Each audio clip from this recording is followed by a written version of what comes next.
What is up, my squad of life, the Desire King? Welcoming you back to Destiny. So we got a couple more days before the April update drops, and this little video right here is, well, it's going to be kind of two things. It's one going to be a little bit of gloating. I mean, because, you know, why not? Everyone's proud of the stuff that they've accumulated throughout their time in Destiny. But also, you know, I kind of wanted to know what awesome weapons, what are your favorite weapons that you have accumulated in your time playing Destiny. So I wanted to go over what my favorite legendary weapons are. I'm not going over the exotics at all because, well, the exotics, they're at set perks and whatnot. And the legendaries actually, as a result, tend to be more interesting in the long run, I feel like. So I wanted to talk about those instead. So the first one I wanted to show off is this weapon right here. This is the Cocytus SR4. It is the Omelon high impact variant scout rifle. Mine came with a beautiful roll of hand-laid stock, life support, and Firefly. This thing is good for PvE, don't get me wrong. It is good for PvE. However, its ammo, its magazine size is just a little bit too small for my tastes in PvE, which is why I actually prefer this thing greatly in PvP. I adore this thing in the Crucible. It is a two-shot to the head and one shot to the body, and they're down. It is awesome, awesome, awesome. Life support is the most lovely thing when it comes to, you know, saving myself in gunfights. Hand-laid stock allows me to stay on target. And also, Firefly is actually very, very good for when I'm shooting into a crowd, because this scout rifle does a great job at disrupting snipers, much like pulse rifles do. High-impact variants just tend to be the most successful at that when it comes to scout rifles, disrupting snipers. And as such, this thing is awesome, awesome in those bigger maps such as Widow's Court. Sometimes Cathedral of Dusk, I actually treat that more like a mid-range map, considering most of your engagements will be mid-range, despite it being larger. It's also, of course, great in the maps like Bastion, First Light, Sky Shock, and such, because it has that amazing range. The next one I wanted to talk about, of course, most people happen to have this role. This is the Arminius D, the almighty Arminius D. Came with the God roll only a couple weeks ago of crowd control, spray and play, and of course hand-laid stock. It also has the range scope on it, which I prefer, just to boost that range up enough to make it a little bit more competitive. Obviously, this is everyone's go-to in PvP to compete with the Doctrine of Passing at the moment. I like it a little bit in PvP. I actually like it just as much in PvE because of crowd control. And I actually prefer it to the Doctrine. I know a lot of people like Persistence more, but typically I like to end my engagements before that becomes useful. So being well, currently a gunslinger main like I am, what I like to do is I like to hose down an enemy relatively quickly, and if not, if I can't get them down, you know, in the matter of a second or two, I like to throw that throwing knife at them and finish them off. That's just typically how I like to play. So so the Arminius D, don't get me wrong, it is an awesome weapon. It competes with the Doctrine in every single way. It is fantastic. But is it my favorite? I would not say so, no. There's actually one auto rifle I prefer to this one that is going to become useful when the patch drops. But that's not to say this isn't a fantastic gun. And, you know, I'm sure most people already have this thing because they held out, as they should have when they got the Arminius D package. And as such, you know, there are a lot of people running around the Crucible with this particular weapon at the moment. On to a little bit of an off weapon, I must say, just because the roll I have on this thing isn't that great. I'm not gonna lie, but I mean, it's okay. It's okay, and as such, I think this is actually a fantastic weapon. The IS Luna is by far the best legendary hand cannon in the Taken King at the moment, just because of its stats. It has much better base range than most hand cannons of its impact variant, much better stability, but more importantly than all of that, it comes with the default 10-round mag, even with small bore, which, yes, this IS Luna I have has small bore, and it's still at 10 rounds in the mag. That alone makes this the best hand cannon in the game, and why it is the most sought after, especially if you can get a dang good roll. Mine's okay. It's Third Eye and Underdog. Third Eye, of course, you know, keeping the radar up when I'm aiming down sights, which I don't really ever need anyway. I don't use that. I'm not a, what's the term they use? A potato. I'm not a potato. I don't aim down sights long enough for that to ever be an issue. I actually am a very frequent reloader, so I'm usually constantly aware of my radar. So Third Eye is not the best perk for me, but Underdog is, excuse me, sir, you need to die, but latency is keeping you alive. But Underdog actually can be useful at times. The thing I like about it is it increases handling when your health is low, which actually goes together with reload speed, which makes this thing pretty good in a pinch. I can reload it very quickly, and of course with that larger mag I can stay alive a lot faster. And this thing is darn accurate in PvP thanks to small bore, because that range is just really, really high, especially when Underdog kicks in. Although I prefer not to have that happen, this thing can hit from a pretty darn good distance, and I would say is by far the closest I've had to the experience of a year 1 legendary hand cannon thus far in the game. I do have one better for the most part though, and we're going to get into that in just a minute. But first, my go-to PvE scout rifle treads upon stars. Well, I should say one of my go-to PvEs. This is my raid scout rifle, which is, I guess, actually not saying that much considering I don't raid very often. I guess I should say it's my Taken fighting scout rifle. This thing right here is a treads upon stars, which is the only strike specific weapon I tend to get a lot of good luck with. I've probably had maybe 2 or 3 other strike specific loot drop the entirety of the Taken King, but treads upon stars I've maybe gotten about 8 or 9 of them. I don't know why I have such good luck with them, but I do. And this one is by far the best one that's dropped. It has crowd control, outlaw, and it has, I think, what is it, rifle barrel, which isn't the best perk on this, but what it does have, however, is Will of Light, which allows me to do bonus damage to Taken enemies, and that alone makes this thing awesome for fighting Taken, and really good in raid encounters. It is just a very, very strong PvE weapon with crowd control and Will of Light together. Just makes it just magnificent because it already has pretty darn good perks, and it is a decently stable weapon. I mean, in PvE, stability isn't as important on a scout rifle, as such, the treads is pretty darn good, although I would never be caught dead using this thing in PvP. Now we move on to my Suros PDX-45. I'm pretty sure everybody and their mother has at least 1 or 2 of these.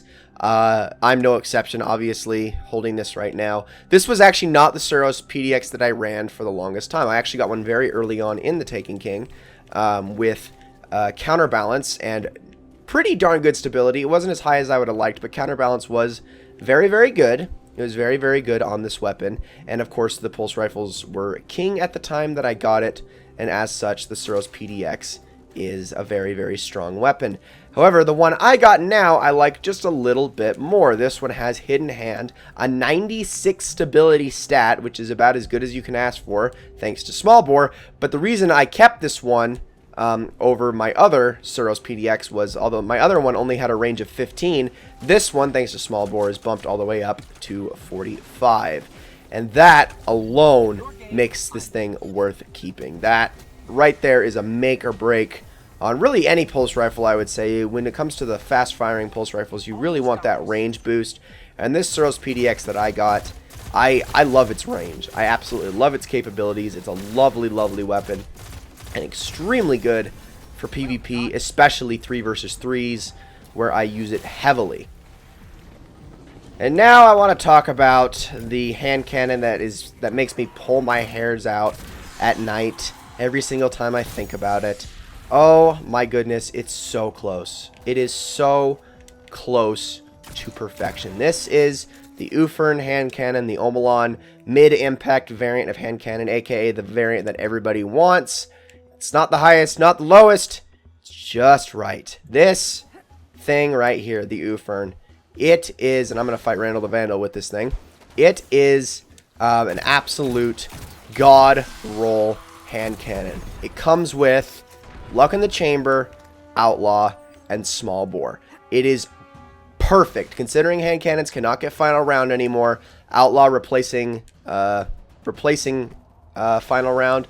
I gotta say, I really could not have asked for anything better. Maybe Firefly, but considering this thing's pitiful reload speed, yeah, I'm just gonna have to go with Outlaw. It is absolutely perfect for PvP, except for one problem.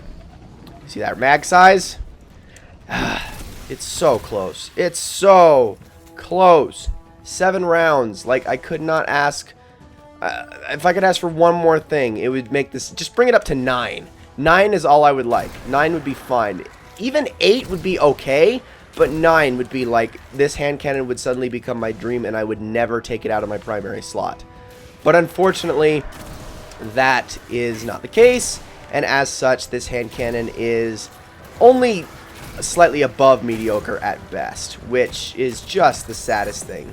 It really is, because this thing, I mean, I got this in a gunsmith package, and there's no reason it shouldn't be absolutely dominating everything, but it's that mag size, guys. It's that mag size. And now on to my favorite auto rifle that I have.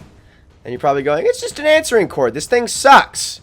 Well, not my answering cord. My answering cord happens to have a god roll, okay? This thing has got that increased range boost, and it's got feeding frenzy, alright? Pretty darn good stability, too. This thing can really just do no wrong. I absolutely love this auto rifle right here. However, considering high-impact auto rifles have been sucking since the nerf back in, oh, what was it? Prior to Dark Below? Or maybe it was during Dark Below. I can't remember exactly. Since that nerf, they just haven't been in a good place, and this one's no exception. But I can tell you now, with the April update, if it's really as good as they say it is, this thing is going to be right there competing with all the Suros regime users that you know you're going to see around the Crucible.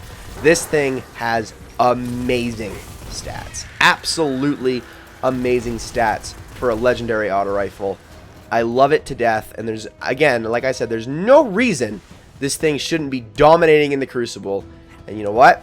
Come April 12th, we're going to see if it really does deserve the title of best legendary auto rifle out there, because you know what? I think it earns it. It really, really does, guys. It really does. This thing is actually pretty darn good for PvE thanks to Feeding Frenzy. But, you know, even better for PvP. Unfortunately, it just hasn't had its time to shine as of yet. And now on to my most often picked PvE go-to scout rifle, and pretty much my favorite PvE primary in general for most activities, and that is my Not Like the Others, which came with a beautiful roll, and you're probably going to recognize it because I had another weapon with this similar roll earlier, and that is Firefly and Life Support. Huh, that's pretty interesting. Well, I think that alone, just that Firefly and Life Support, makes this thing better than that Vendor Hung Jury, for me anyway, in PvE. Don't get me wrong, the Hung Jury is great, but it feels a little bit clunky to me. This thing does not. I love the way this gun feels, the way it fires, the way it shoots. I love its reticle so much more. I mean, don't get me wrong, the Hung Jury is a god roll, but all things considered, but I absolutely love this Not Like the Others. It is only 3 rounds off of the same mag size as Hung Jury, with extended mag, of course. It is one above without it, and I definitely prefer Life Support to Triple Tap because it just has a little bit more usefulness to me. So, yes, I absolutely love this weapon, and I cannot wait to bring it forward to, with me into the rest of year 2. And last but certainly not least, I know a lot of people were very excited to get the God roll last week with this weapon, the full auto, high rate of fire scout rifle. Basically just a really hard-hitting, slow auto rifle. But I have one roll I like just a tad bit better. Just barely, okay? This thing right here is the same, of course, same weapon, Suros DIS-47, but I have one with Luck in the Chamber. I know most people say, you know, most people are going to say, well, Luck in the Chamber, you know, it's only going to be 1 round out of your 20-round mag. I don't really see how that's any better.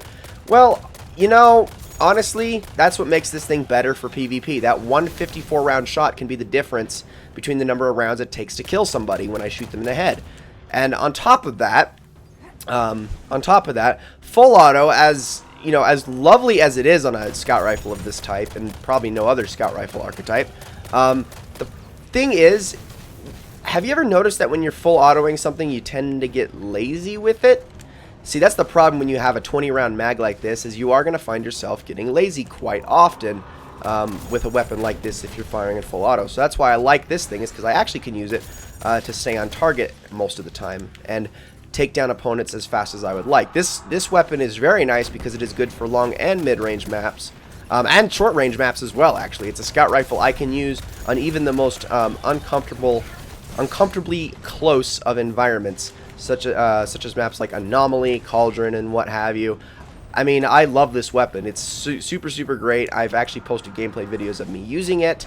So there was specifically one I did on what was it? I think it was Exodus Blue, where I was using this thing, and it just dominates. I love this weapon. It's so deadly accurate. Like, my goodness, this thing is just a beautiful, beautiful gun. I mean, I actually got this one from a gunsmith random package, a rank up package, as opposed to from the Suros DIS 47 package itself. So, I mean, you can be on the lookout for this darn thing when it comes around. Although I'm sure most people recommend the full auto. I prefer this one.